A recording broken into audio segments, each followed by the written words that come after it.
Okay, hi, it's Sarah, also known as Quasi Thoughts. I thought I would do a really quick video on how I took the spine out of my Stalogy. You can see here that this is a very thick Stalogy. You do have to be a little bit careful with the spine.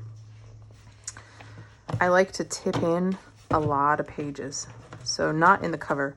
You can see that this sits really flat and brand new, just for comparison. That's the spine of a brand new Stalogy. So when you cut the spine off, you open it up significantly. There's a lot of flexibility and room in the book. And this is because they're sewn together.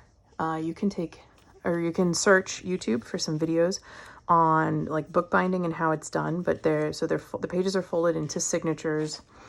And then all those signatures are sewn together. Then there's glue applied to the spine, and then it's covered in this black paper or yellow, depending on whatever color you have. So you can kind of see here on this one, these little ribs right here. Those are actually the stitches in the paper. All right, I hope that's showing up. So obviously this one I haven't started using, and it does not need to be cut apart. You will need an X-Acto blade of some kind, and then I find it helpful to also maybe have some tweezers just to pick apart the glue. But what I do have is my morning pages book, and this is just like a brain dump. I generally put down washi. Really, I don't really want to show the pages, but I put down washi on the pages. I do six pages, so 1, 2 every day, and I just put washi on the 3 spreads that I'm gonna fill up, and that's how I know when to stop while I'm writing. And then it's just like standard morning pages. It's a just train of thought capture. So I try not to think or worry about spelling or grammar or what I'm talking about or writing about or anything along those lines. I covered this book, and I'm not entirely sure how this is going to work, because while I just covered the back side with washi tape, I covered this side and then glued it on. So I think I'm just going to cut it off because it's actually kind of been annoying me. So for demonstration purposes, we're going to cut this off, sacrifice a little bit of the paper for, did I cut the actual book? No. Okay, well, I'll use this in something else. So sorry, I have to cut this off or it'll annoy me. Okay, so you can see that, so this is not as thick, and like I probably really don't need to cut the spine off of this one. I can continue to use it. You can see how the spine is sort of starting to separate on the book because of the washi. This really only has washi, whereas this, I tip things into it. I mean, this was an A5 I cut down. This is the B6 Stalogy. I think they have the same number of pages. I don't actually know. I know in the Cafe Note or the Naname versions, the A5 has more pages than the B6 or the B6 Slim does. So it's not absolutely necessary to cut this down, but I think it would be, an interesting for science experiment.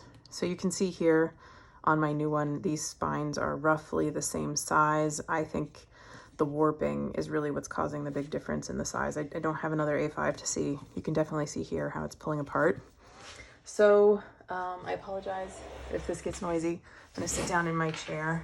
So you wanna take an X-Acto blade, razor blade of some kind, and you're gonna cut really, really carefully down the edges of both sides of the spine. So you'll end up with something like this, and it's gonna come apart because it's cardstock. I move my notebooks in and out all the time, so these have lost structural integrity in general. They also were working with a really huge curve when I cut this apart. So just be careful, because what you do not want to do is cut through here. You don't want to cut this off. I'm hoping that this is in frame. Yeah, so you don't want to cut this off. You just want to cut the binding. So if you can see right here, this, what would be the gray page, maybe I should show it on this one.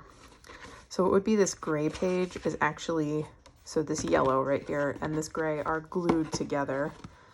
And then this gray page is kind of glued right here to the first signature in the book, right? So you can kind of see how when I open it all the way, it bows out the yellow. I'm hoping this shows, right? So all I want to do is cut the yellow right down the spine. I do not want to cut this gray page. So my X-Acto knife is very sharp, as the white Moterm will attest to. So I'm going to try to do this here, but I'm just very, very gently, and I would rather have to do it multiple times than go too firmly the first time through. I'm going to slice it off. So we'll see if I got it. Nope. I don't know if I'll be able to do this on camera just because of the way I have to hold everything.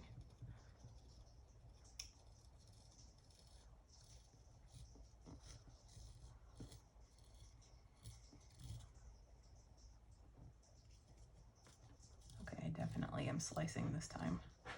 You're not gonna, or if you're like me, you're not gonna be able to cut straight.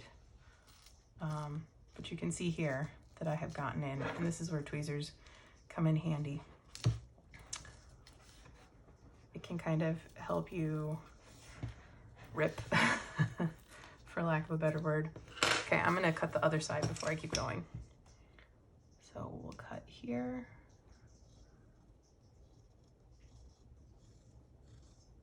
And just slow and steady.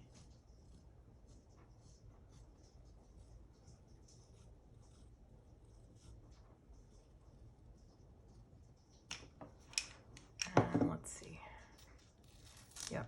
So now I can just peel this off, right? And I didn't get all of it. There's like it ripped some paper. So now there's a bunch of glue here. So not only,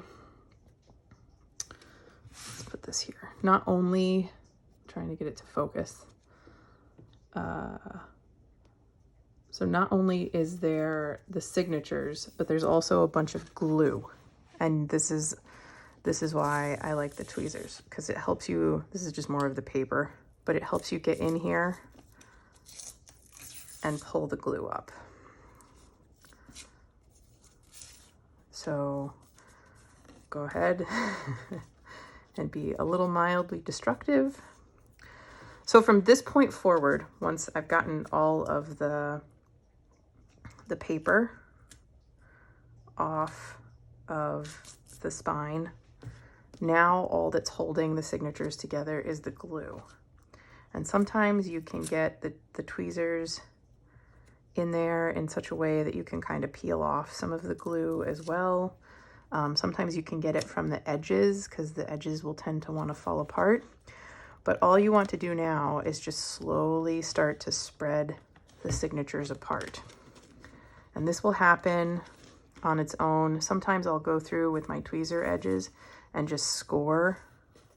Be gentle though, because you can actually cut the signatures this way. The paper is fragile, right? And this is definitely reducing the integrity on the spine.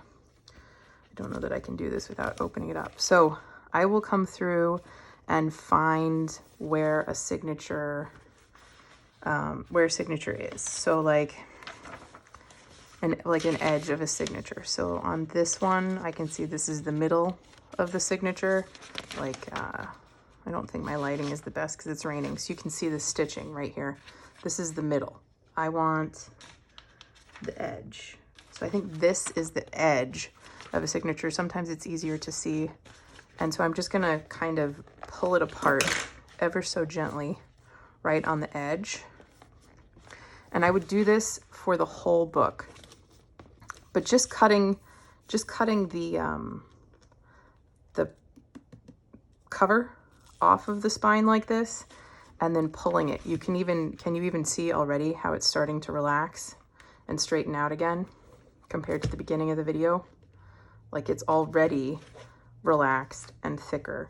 And then the longer you let it just sit like this, the more it will naturally pull back into that flat edged back shape like normal. So this is great, right? Now we've cut apart our book. Eventually it's going to start lying flat. We can keep kind of working it, pulling it apart, slice the glue very carefully, peel off some sections of the glue, just work it gently, very gently, until it's released as much as you're comfortable with. And then comes rebinding it. So I apologize if this is loud. I think it's over here actually on the other side. So I bought from Amazon some bookbinding tape.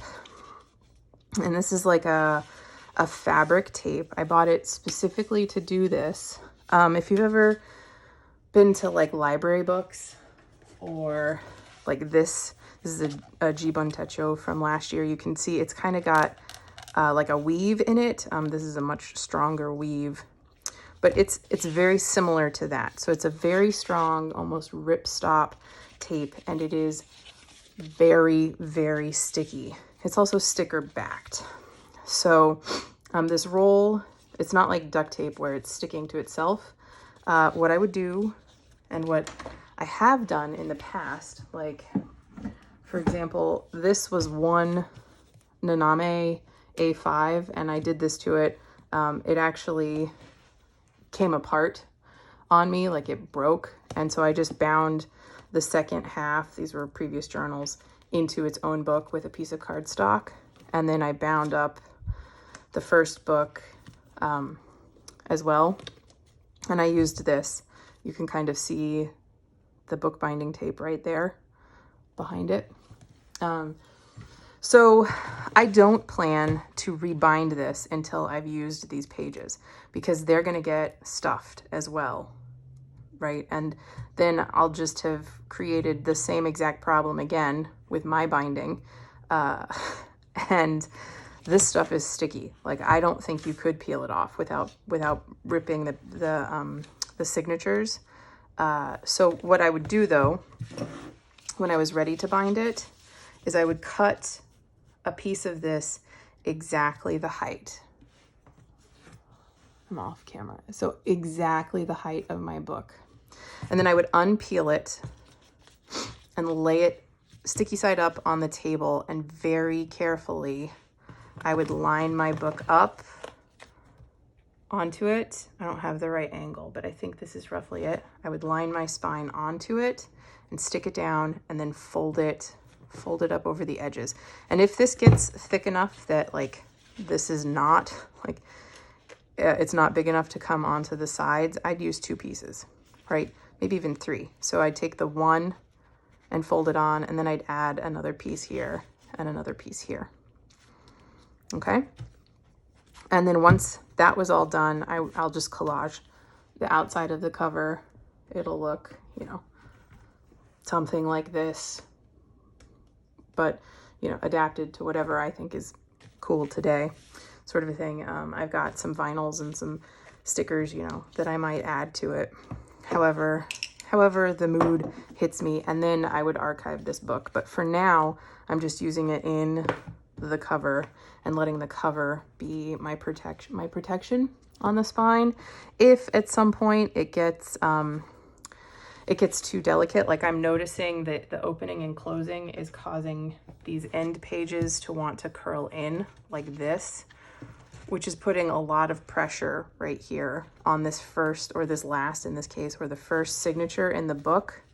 I might half bind it a little bit, because I've worked my book from both sides in.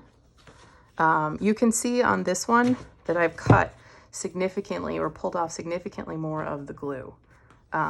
So as you work on stretching the signatures apart like this, you'll be able to get in with your tweezers right here and like lift off little pieces of glue and stuff. Just be careful, because you can sometimes mistake like a frayed edge of a signature for some glue. So I've got a hard piece of glue here, and I can break that up. But just know, like, do this at your own risk, because you are damaging the integrity of the book. So you'll have to treat it nicely from there on out. But you know, the real benefit to this is that your pages are gonna lie flat, like totally flat. And